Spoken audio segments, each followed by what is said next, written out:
Hello everyone, this is Kyle at Mystery Gardens, and today I'm going to show you how to plant some iris rhizomes.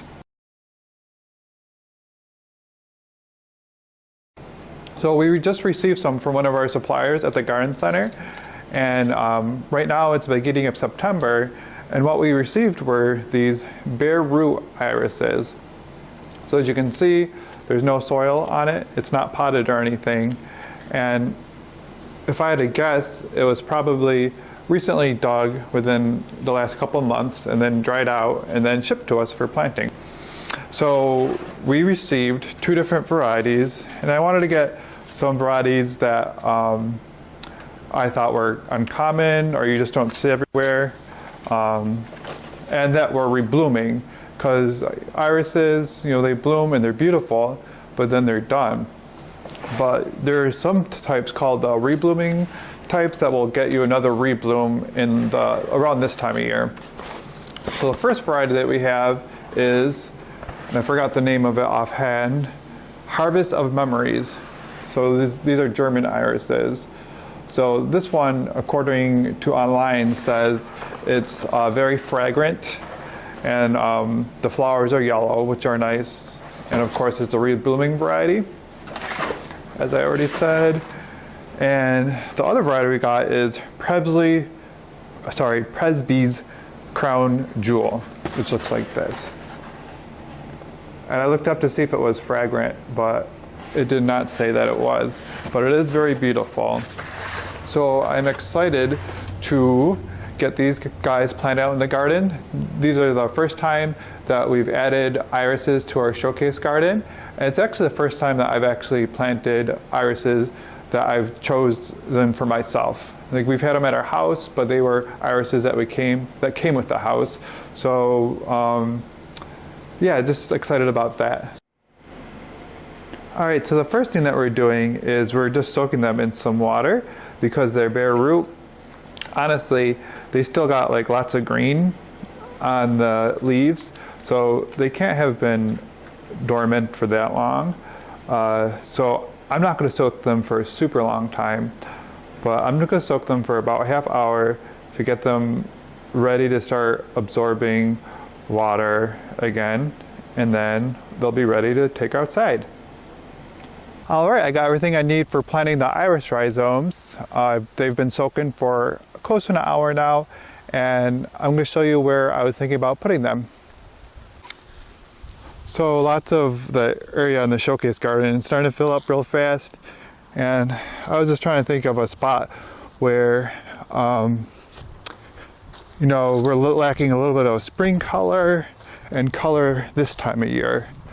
So, and I read that they were deer resistant, and we're starting to deal with a pesky deer in the back of this area. He doesn't seem to bother the rest of the garden yet, so we're going to plant a plant that he doesn't like. So I was thinking about putting it, these guys right here are Edo peonies, and they're going to grow to be like 3 foot tall and wide. I was thinking about putting them behind the row of Edo peonies. And I know eventually I'm going to run out of area and these other plants are going to grow into them, but I think I have a couple years before that plant. And you got to dig up and divide peonies, irises anyways, every couple of years. So we'll enjoy them in this spot for a couple of years, and they'll look beautiful. And then when it's time to dig them up and move them, we'll just move them somewhere else in the garden. All right, now to planting. I'm sorry, the rhizomes are almost the same color as the mulch. So as you can see, they've been soaking for a while, and we're going to plant them in groups of 3. So we're going to put 3 of them right here. I'm going to lay them on the ground right where I'm going to plant them. And then one thing to know when you plant these is to see how there's like a rhizome here, and the blades are facing in a certain direction. So the leaves of the iris are facing out this way. When you plant them, you want the rhizomes pointed towards the center if you're doing it in a group, and then the leaves facing outwards. And also, the planting of these irises couldn't really be easier because they don't like to be planted really deep. So what I'm really doing is I'm scooching our mulch aside and then using my hori knife to displace some of the dirt. And then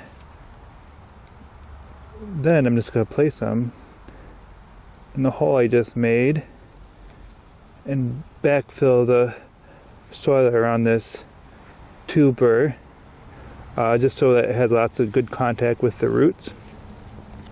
But they don't like to be planted deep at all. And as you can see, hopefully I'm getting this, as you can see, the rhizome, the top of it is actually still above the soil level. So when I was doing my research, it said that they bloom better when the sun actually hits the rhizome. So I'm going to make sure that's sticking out of the soil. Alright, let's get the rest of these planted. Should be really quick.